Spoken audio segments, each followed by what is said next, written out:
Today, I'm going to show you how to make AI sound just like you in 5 steps. So you're probably wondering why your AI sounds like everybody else. The first reason I would say is you gave it nothing to work with. A lot of people just get on there and say, hey, I'd like a particular post about this, and this is my niche of what I handle. And I'd like the post to be this much long, and I'd like the call to action to be this.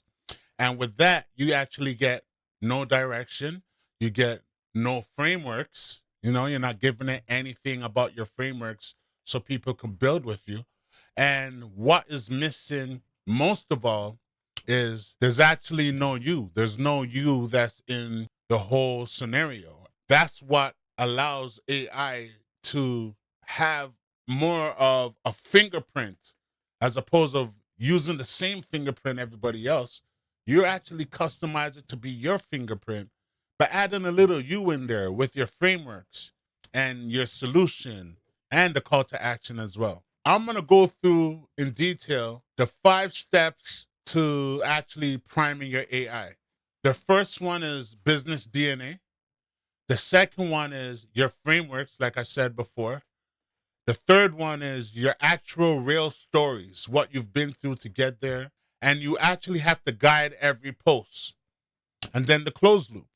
As long as you get those 5 all together, you're going to win. So let me define your business DNA.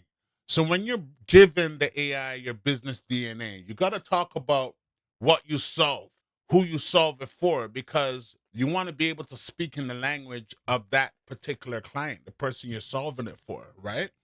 Why you're the one to solve it. When you grab all that and put it in the AI, what you're doing now is you're giving the AI a little bit more direction of where you're going. And with that little direction about that business DNA, it's now going to have a little bit more sound like you in per se, or what you're talking about, or the problems of the solution that you're solving.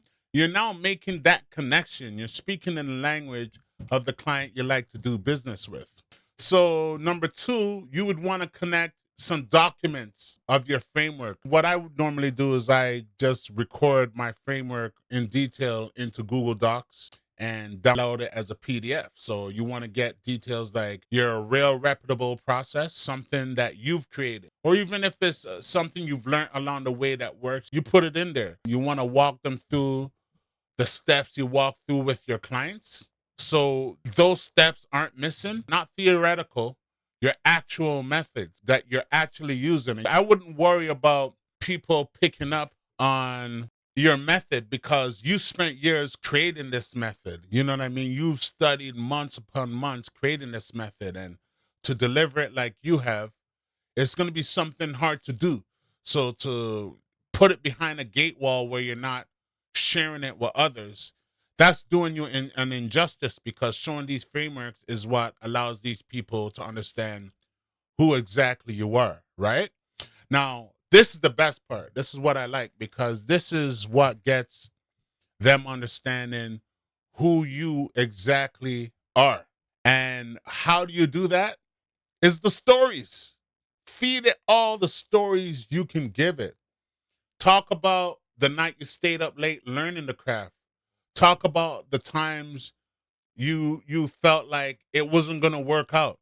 You know what I mean? Talk about how you found your frameworks, how you fell in love with your job, how you got that last customer a sale. The actual moments. No hypotheticals. We don't want any hypotheticals. We want authenticity. Because when you start giving the AI this authenticity, what will happen is the AI now can formulate that voice and position you in the right way. And it gets to understand your tone and who you are, right? Don't forget the wins and the hard lessons, the times you said no. Just be as detailed as possible, because the more details you give the AI, the more it will understand you, connect with the information, your frameworks, and your business DNA.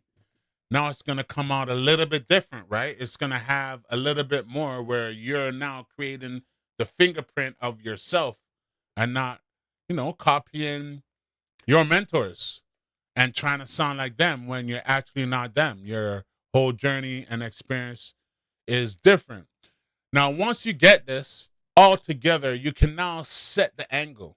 You want to guide every post. You want to name the audience's pains. You want to highlight all of that. You want to land one specific takeaway from each post because it's about teaching them how to win. So, yes, you want a sale, but the sales come later. The sales come in the DMs. You want to be able to give them information that can actually teach them, let them realize you are the authority. You know what I mean? When they like and comment, you reach out in the back, you give them more value, you take them to that next place, right? Now, the closed feedback loop is where you're now teaching the AI more about yourself through your edits. So every edit that you edit makes a signal for the AI. So when you say, hey, look, take this out. Hey, put this back in. I don't like how this sounds. It doesn't sound like me. Instead of saying this, say that. What will happen is the more you save and the more you tell it why you changed it, is the more it's going to understand you more in particular. So I want you to start looking at your AI like it's your assistant. You're teaching your assistant how to sound like you and get your post ready the way you would. And now when these posts are ready, you're going to read over it and you're going to make the edits where it needs be. And you're going to give it back to your assistant. And your assistant's going to say, okay, you know what? I understand how he wants his post day in and day out from now on. So don't forget to feed those notes back into the AI for next time, or save that chat, right? Or you can actually create a project in the chat and feed all this knowledge into it from beginning. But that's another story. I can show you that on another video where I actually walk right through it. So let's go back over it. The 5 steps that you're going to start today, okay? 1, the business DNA. 2, the framework. 3, the real stories. Don't forget that. The real stories. And 4, you want to guide it through the posts. And 5, the closed loops, right? Close that loop. You want to keep it understanding who you are and making sure it's always primed on who you are today. So pick one step today. Don't forget to write at least 3 sentences about your business DNA. And I guarantee you, you'd be ahead of 90% of the people that are using AI today. All right. So don't forget to like, subscribe. This is Nathan McCoy here at OCIDM. You have a great day. Leave a comment below with any questions. I'm here to answer. All right. Peace.